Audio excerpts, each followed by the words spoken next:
Welcome back to the channel, everyone. Today I want to talk about how the Department of Justice has been spying on the hedge funds and what this means for the AMC squeeze. So stay tuned and let's make some money. And now I want to dive straight in with the key information. So, according to a Wall Street Journal report, the Justice Department has been collecting private conversations and trading records as part of an investigation into whether short sellers have used illegal trading tactics to manipulate the price of shares on the market. And now I think the most important and the most impressive thing here is that the DOJ has been collecting private conversations, as in they've been spying on the hedge funds, potentially even by phone taps or wiretaps. Typically, it's not very easy to get access to private conversations and private trading records, but obviously they've done just that. The Department of Justice must have been listening in somehow to get access to these private one-to-one conversations. Now, this has been reported by the Wall Street Journal and also by The Street. Now, The Street is the company or the platform that Jim Cramer either currently works for or used to report for before going to CNBC. The report says GameStop investors should be feeling vindicated this week. That's because the US Department of Justice is investigating short selling practices retail investors have been complaining about when it comes to GameStop and obviously AMC. According to that Wall Street Journal report, the DOJ has been collecting private conversations, and here's what the DOJ investigation could mean for the GameStop and AMC stocks. Obviously, at the moment, the Department of Justice is not only investigating communication between hedge funds, but they're also investigating short sellers for alleged illegal trading practices involving spoofing and scalping. Later on in the video, obviously, I'm going to talk about why it's not just spoofing and scalping that the Department of Justice should be worried about, and how we can actually convey this information directly to them. In my video the other day, I gave Corey and Tara a bit of a shout out and said that it's incredible that we're collating all of this information, but now I think we need a place to send that information to get it to the Department of Justice. And obviously today, I've got you exactly that. But let's continue with the article just for the moment. It says spoofing is a market manipulation tactic in which a trader issues an order and cancels it before it's executed to create an illusion of supply and demand.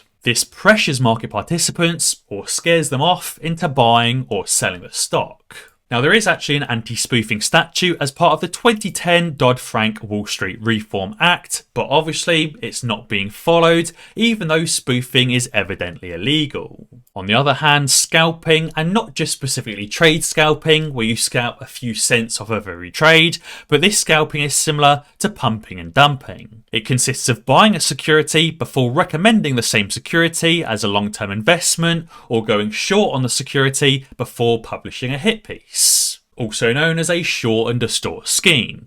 After making the recommendation, scalpers then sell their positions or cover their shorts for a large profit. And obviously it refreshes that currently around 30 short-selling firms are being investigated. Among them are Muddy Waters, Citron Research, Hindenburg Research, Sophos Capital, Melvin Capital, and now obviously Citadel as well. And I think one very, very important thing is this final closing remark. Remember that this article has been published by The Street, the firm that Jim Cramer either worked for or helped to found. It says in any case, GameStop and AMC's official short interest is still high. It's possible we could see another short squeeze in GameStop and AMC again if the bullishness continues to grow. So clearly even The Street thinks that AMC and GameStop could very likely see another squeeze. And therefore, clearly The Street, even some mainstream media, believes it's very likely that AMC and GameStop could see the eventual short squeeze. Guys, if you're getting a little bit worried leaving your AMC in Fidelity or in E-Trade due to all the recent glitches and the fact that Fidelity actually supports short sellers, Moomoo are currently buying you a free share of AMC on top of their usual 5 free shares when you sign up to Moomoo using the link in the description below and make your first deposit. When you sign up to Moomoo and make your first deposit, you get 2 free shares valued to $3,500 each. If you deposit $100, then Moomoo will also buy you a free share of AMC specifically for you. And guys, if you can deposit the full $2,000, then you also get the extra 3 free shares on top of that, also valued up to $3,500 each. On top of that, the official Moomoo US YouTube channel has just published a video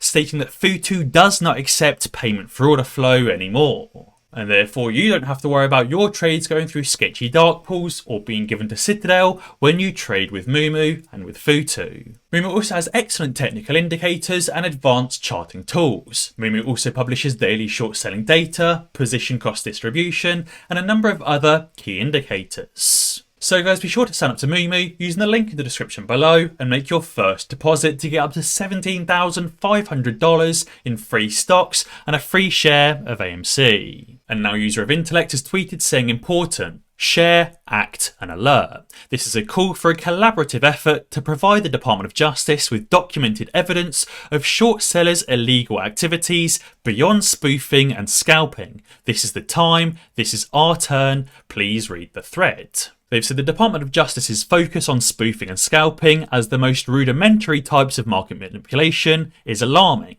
We have sparked a fire and shouldn't let it die out. Shorts can dodge this or pay fines, and it's now our obligation to slap the due diligence on the dossier. Now obviously, while spoofing and scalping is definitely a form of market manipulation, it's not the most worrying nor the most damaging form of market manipulation. And therefore this is our opportunity to bring to light all of the different forms of market manipulation with evidence directly to the Department of Justice. User of intellect says retail has gradually but consistently provided significant amounts of documented evidence for high-speed algorithmic trading, front-running orders, the market makers' dilutions beyond requirements of an orderly market, as in with synthetic shares, dark pool abuse, brokers' phantom shares, infinity loops, and much, much more. They've said we can create a collaborative group with a page or platform shared document so we can gather all there is that needs to be looked at by the Department of Justice. Please do not take this opportunity and burden lightly. And as Corey says, he's been underway doing this, and he's been doing this now for nearly a year.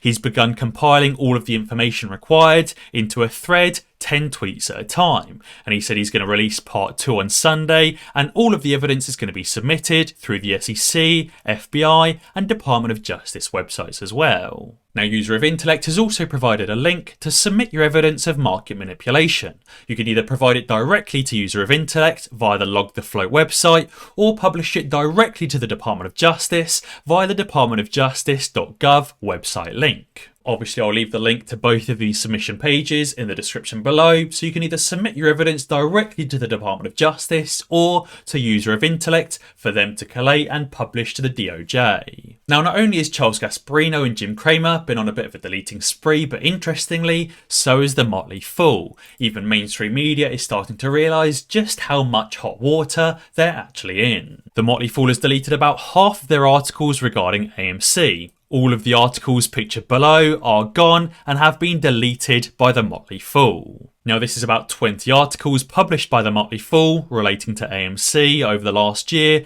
and all of these 20 articles have been deleted already. Obviously, even though they've been deleted, I imagine many people took screenshots of these articles before they were actually deleted and actually gone, and therefore the evidence still exists. I think it just goes to show that even mainstream media realise how guilty and how implicated they actually are in all of this, and that's why they've resorted to trying to delete tweets and trying to delete news articles. Now interestingly, if you didn't already know, there's just been a massive Credit Suisse leak, similar to the Panama Papers or the Paradise Papers, and these are called the Swiss Secrets. This leak reportedly reveals possible criminal ties among 18,000 Credit Suisse accounts. The article says Swiss Secrets. A massive leak of Credit Suisse bank records exposes $100 billion held by 18,000 spies, strongmen and criminals. And therefore Credit Suisse has been directly aiding criminals for a number of years and helping them launder up to $100 billion. Again, this goes to show just how corrupt the financial system really is and just how much work is really needed to create a fair and free market. Swiss Secrets, as the leak is being called, was coordinated by the Organised Crime and Corruption Reporting Project, the same organisation that spearheaded the Pandora Papers and the Pegasus Project. It says the statistics from the leak are staggering. 18,000 accounts, $100 billion in aggregated assets, and some of the accounts dated back to the 1940s, but most of the recent details date back to the mid-2010s, annoyingly allowing Credit Suisse's PR team just enough plausible deniability to insist that most of the accounts exposed in the leak have already been closed. Now there's a list of people here all related to some form of organised crime, even down to the former Zimbabwean strongman Robert Mugabe, that have received hundreds of millions of dollars directly into Swiss bank accounts. Now, if you want a more in-depth look into all of the people that have been affiliated or exposed in this leak, this link also contains a direct breakdown on the OCCRP's website. And finally for today, User of Intellect has also finally closed the LogTheFloat survey, where people were submitting screenshots of their brokerage accounts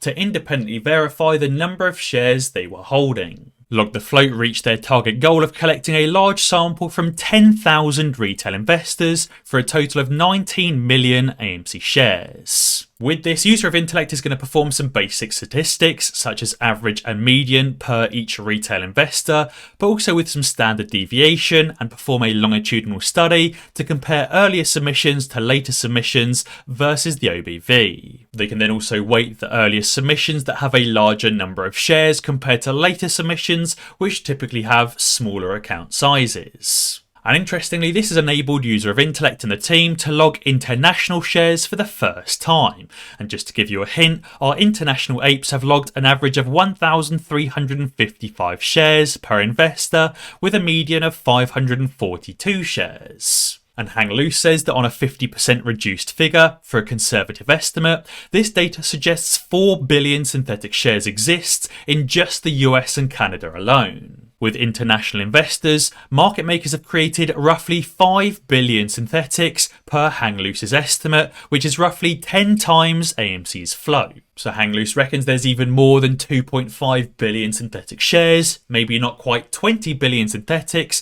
but at least 5 billion synthetics. With 5 billion synthetic shares, that shows just how high the AMC squeeze can really go, and how absolutely drastic and market changing the impact will be when these funds start being liquidated. Guys, be sure to let me know down in the comments below what you think about the Department of Justice spying on hedge funds and having access to privy private conversations. And as always guys, if you enjoyed this video, be sure to check out some of my others. Alternatively, subscribe to the channel and ding that notification bell, because that way you'll be alerted when I upload a new video. Cheers!